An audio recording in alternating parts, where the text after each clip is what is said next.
Assalamualaikum warahmatullahi wabarakatuh.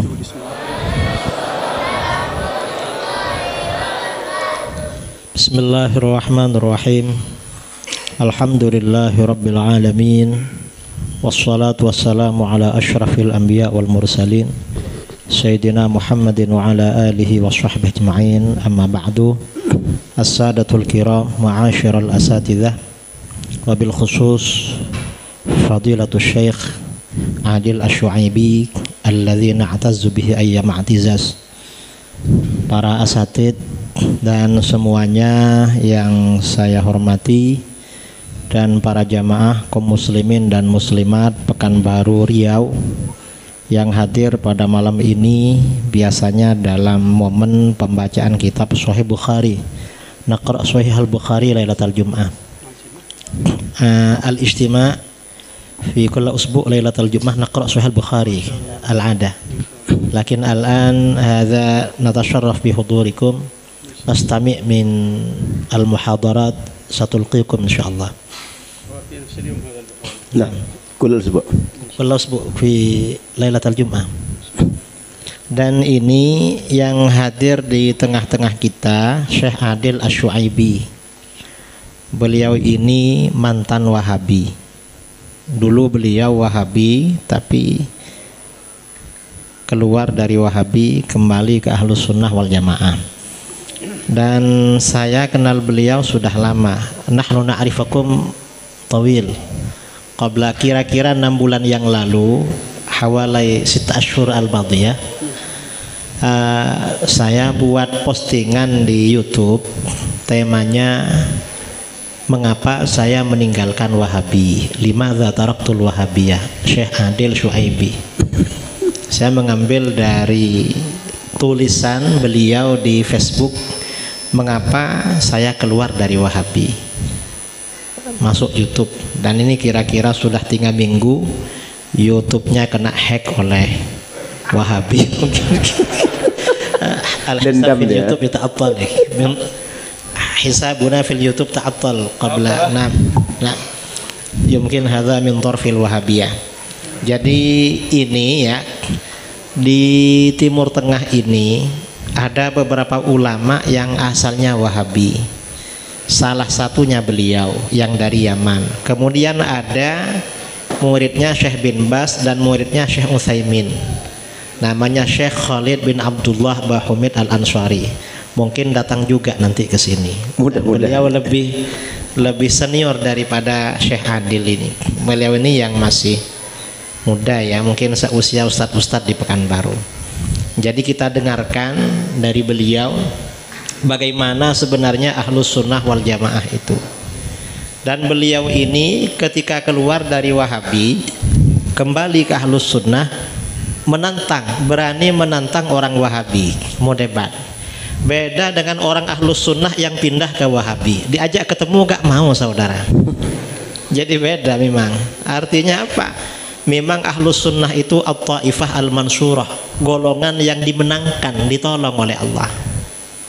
Karenanya ngajak bicara siapapun siap. Itu kalau sudah Ahlus Sunnah. Tapi kalau keluar dari Ahlus Sunnah maka menjadi at-taifah al-maqhurah, kelompok yang kalah, yang kalahan dan lari-lari itu. Ini ya yang perlu kita dengar dari beliau, pengalamannya dari Wahabi, terus ar-rahlah al-aqdiyah minal wahabiyah ila sunniyah. Hadza alladzi nurid an nastami' minkum maulana insyaallah. Hakadza, syukran dari saya, hanya pengantar. Saya kembalikan kepada MC Ustaz Al-Nuf. Assalamualaikum warahmatullahi wabarakatuh. Waalaikumsalam warahmatullahi wabarakatuh. Jadi Kiai, beliau sejak awal tanya ke saya, ada nggak Wahabi yang bisa kita temui di Pekanbaru? Beliau nyari di sini. Jadi bedanya orang Ahlus Sunnah kalau masuk Wahabi takut dicari, nggak berani jumpa. Orang Wahabi begitu taubat ke Ahlus Sunnah, dia cari orang Wahabi lagi. Begitu juga Imam Abu Hasan Al-Asy'ari dulu. Beliau begitu taubat, dicarinya orang Mu'tazilah itu semua, didebatinya. Sehingga dengan jasa beliau dan murid-murid beliau, Mu'tazilah sampai sekarang tak ada lagi. Dan semua kelompok bid'ah tak ada lagi. Sehingga kalau orang orang Wahabi tanya, atau orang Wahabi bilang kalian itu ahli bid'ah, bilang aja ke mereka, kami ini prestasi kami sejak dahulu membereskan ahli bid'ah. Dari dulu kerja kami memberantas ahli bid'ah, termasuk kalian itu. Makanya sejak dahulu Hasyawiyah, Karramiyah dah habis. Sekarang kan tinggal nunggu-nunggu aja lagi. Kita bersyukur selama ini banyak ceramah mereka, buku mereka kan. Jadi mudah membantahnya karena sudah keluar. Mereka sudah bilang semua. Keyakinan mereka sudah keluar semua. Jadi membantahnya enak karena sudah keluar semua kan.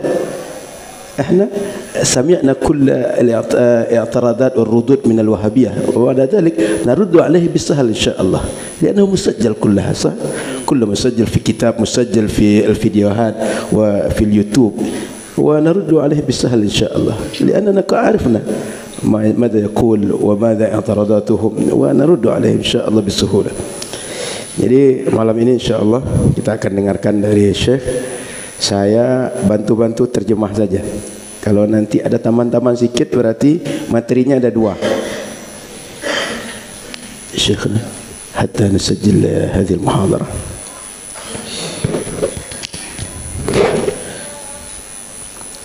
Jadi Bapak Ibu rahmat Allah Subhanahu wa taala, kita lanjutkan untuk mendengarkan muhadarah dari Syekhna.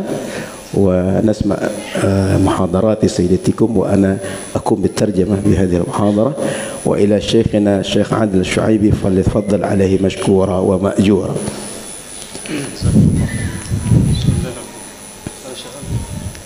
شغل هذا بسم الله الرحمن الرحيم الحمد لله رب العالمين اللهم صل وسلم وبارك على سيدنا محمد وعلى آل سيدنا محمد. أحمد الله سبحانه وتعالى الذي بنعمته تتم الصالحات الذي جمعنا في بيت من بيوته نتناصح ونتآزر ونتناصر ويوصي بعضنا بعضا بالحق والصبر والعصر إن الإنسان لفي خسر إلا الذين آمنوا وعملوا الصالحات وتواصوا بالحق وتواصوا بالصبر. Alhamdulillah, dengan rahmat Allah kita berkumpul di masjid ini, di rumah di antara rumah-rumah Allah, untuk kita saling bersilaturahim, saling bertegur sapa, saling berkasih sayang, saling menasihati, mengamalkan firman Allah, wal asri innal insana lafi khusr illa alladhina amanu minas salihat wa tawassaw bil haqq wa tawassaw bis sabr. الحقيقة أن مما يدل على شؤم البدعة الوهابية أنها تلاحقني في كل مكان أذهب. أينما أذهب أجد مشكلة الوهابية هي المشكلة الأبرز، وأجد أن الفوضى الأكثر في البلدان التي أذهبها يفتعلها الوهابية. Jadi malangnya saya, kata beliau, kemana saya pergi selalu jumpa masalah Wahabi. Datang ke mana-mana negara selalu Wahabi masalahnya di situ. Wahabi sedang hangat-hangatnya di situ. Termasuk sampai di sini Wahabi juga masalahnya. وهذا يعني أنها أنا لا أحب أن أتكلم عنها حقيقة، لا أحب أن أتكلم عن الوهابية، ولكن يبدو أنها أكبر فتنة اليوم تواجه المسلمين في العالم الإسلامي. Sebenarnya saya tak mau cakap banyak tentang Wahabi itu. Cuma nampaknya fitnah terbesar umat Islam hari ini adalah Wahabi ini. لو أن الوهابية ظهرت في بلادها وكانت مجرد فكرة، يعني أفكار تبناها أناس بسبب اجتهاد، لقلنا هذا رأيهم واجتهادهم وكل يعمل على شاكلته، ولكن مشكلة هؤلاء أنهم سلكوا هذا المذهب المخالف تماما لأهل السنة والجماعة وأصبحوا ينشرونه بكل الوسائل، وسيطروا على وسائل الإعلام، وسيطروا على المال، وسيطروا على القنوات الفضائية، وسيطروا على الإنترنت، ويفعلون كل ما بوسعهم من أجل أن ينشروا هذا المذهب الخطير المتطرف في كل أصقاع الأرض. Kalau sekedar Wahabi hadir, mereka sebarkan paham mereka, beramal dengan paham mereka, nggak ada masalah. Yang repot itu Wahabi hadir di kelompok masyarakat, dia beda dengan yang lain, dia tak sama dengan ahlu sunnah, kemudian menguasai semua media. Lalu ketika menguasai semua media, disebarkan pemikiran mereka untuk bagaimana menentang pemikiran-pemikiran yang ada. dan mereka memunculkan ekstremisme dalam berpikir sehingga nanti muncul berbagai konflik di masyarakat. Sehingga internet, media, apa saja alat komunikasi yang bisa untuk menjangkau banyak orang mereka upayakan. Mereka tujuannya bagaimana pendapat mereka, pemikiran mereka melekat di masyarakat, sehingga segala upaya mereka buat, mereka halalkan semua cara. ونحن نعرف أو نعتقد أن شيوخنا في هذه البلدة المباركة الشيخ كيائي محمد عيدروس، جميع المشايخ في هذه البلدة لم يشغلوا أنفسهم بالحديث عن الوهابية لأنهم يحبون المشاكل أو يحبون المصادمات مع الناس، ولكن لأن هنالك خطر يهدد هذه البلاد، هنالك خطر يهدد العقول ويهدد العقائد ويهدد الإيمان، يهدد الأطفال، يهدد الشباب، لأن هذا الفكر يتخطف العقول ويتخطف خصوصا الصبيان الشباب الذين لا يعون ولا يفهمون الأمور بشكل جيد. Sebenarnya para guru kita syekh-syekh di Indonesia ini juga nggak suka bicara tentang Wahabi. Cuma masalahnya Wahabi ini mengancam pertama pemikiran kita, agama kita, akidah kita, anak-anak bujang yang baru belajar, anak-anak kecil yang akan bertumbuh, sehingga nanti dia akan mengancam pemikiran masyarakat sekitar kita. Kalau tak dibendung segera, nanti anak-anak muda yang baru belajar, mereka yang baru semangat belajar, anak-anak yang akan tumbuh, mereka akan bawa pemikiran ekstremisme yang dia mengancam kebersamaan kita. نحن إذا أردنا أن نتحدث عن الوهابية هل هم من أهل السنة أو هم من أهل السنة، في الحقيقة لا نحتاج أن نقيم دليل على ذلك. يعني لو سألنا أنفسنا متى ظهرت كم عمر هذا اللقب، يعني لقب أهل السنة والجماعة كم عمره؟ هذا اللقب ظهر في القرن الأول، في أواخر قرن الصحابة ظهر هذا اللقب، والوهابية ظهرت قبل 200 سنة. إذن هذا يعني إيش؟ هذا يعني أن فكرة الوهابية فكر طارئ على المسلمين، ليس هو فكر أهل السنة والجماعة. أهل السنة والجماعة هو الإسلام الصافي الخالص الذي كان عليه الصحابة وكان عليه التابعون. هل يمكن أن يكون الصحابة والتابعون وأتباع التابعين وسلف الأمة هؤلاء كلهم لم يكونوا من أهل السنة حتى ظهر هؤلاء في القرن الثالث عشر أو في القرن الثاني عشر وقالوا نحن أهل السنة؟ هل يمكن أن يكون هذا معقولا مقبولا؟ Jadi apakah Wahabi ahlu sunnah atau tidak, sebenarnya nggak perlu kita memberikan argumen untuk memberikan bukti, membuka berbagai lembar sejarah. Ahlu sunnah itu adalah istilah yang telah muncul sejak abad pertama Islam. Wahabi ini muncul baru abad 12, abad ke-13. Jadi apakah dulu sahabat, generasi setelah sahabat, generasi berikutnya bukan ahlu sunnah? Kok dulu sudah beriman dengan keyakinan sesuai Rasulullah dan sahabat, tapi ahlu sunnah itu muncul baru abad ke-12? Apa masuk akal? Apa masuk akal kalau seandainya ahlu sunnah itu baru muncul 2 abad yang lalu? Kan nggak masuk akal. Dulu Rasul, sahabat, generasi berikutnya dengan agama yang bersih, yang jernih, yang sesuai dengan yang diinginkan oleh wahyu dari Allah Subhanahu wa taala. Jadi nggak perlu kita membuktikan Wahabi ini ahlu sunnah atau bukan. Pasti bukan ahlu sunnah. عندما ظهر ابن عبد الوهاب وفرقته الوهابية ماذا فعلت؟ يعني هل دعت الناس مثلا إلى الأخلاق؟ هل دعت الناس مثلا إلى الإيمان؟ هل حافظت على إيمان الناس؟ أو أنها جاءت من أجل أن تئد، من أجل أن تدمر وأن تحطم إيمان الناس؟ الفكرة هذه أصلا فكرة الوهابية بنيت على تكفير المجتمعات الإسلامية، بنيت على أن كل من ليس وهابي فهو كافر.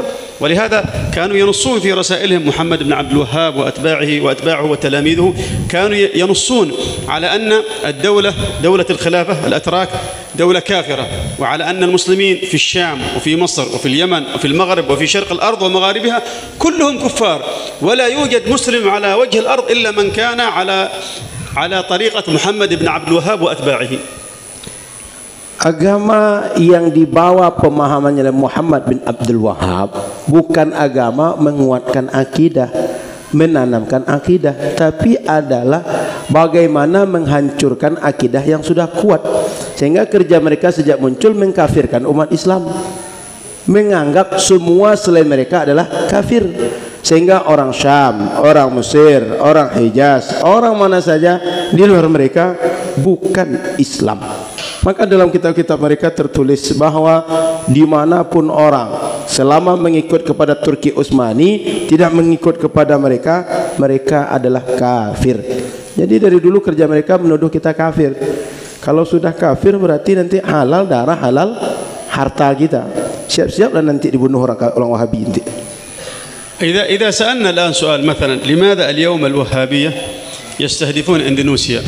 لماذا الجامعات الوهابية في كثير من البلدان أو في بعض البلدان تعرفونها لماذا ترسل طلابها أو مدرسيها إلى هذه البلاد؟ لماذا تحاول أن تستقطب بعض الشباب وتدرسهم في جامعاتها؟ لماذا تفعل هذا؟ Kalau kita agak kritis sedikit, kenapalah Indonesia ditarget oleh Wahabi ini?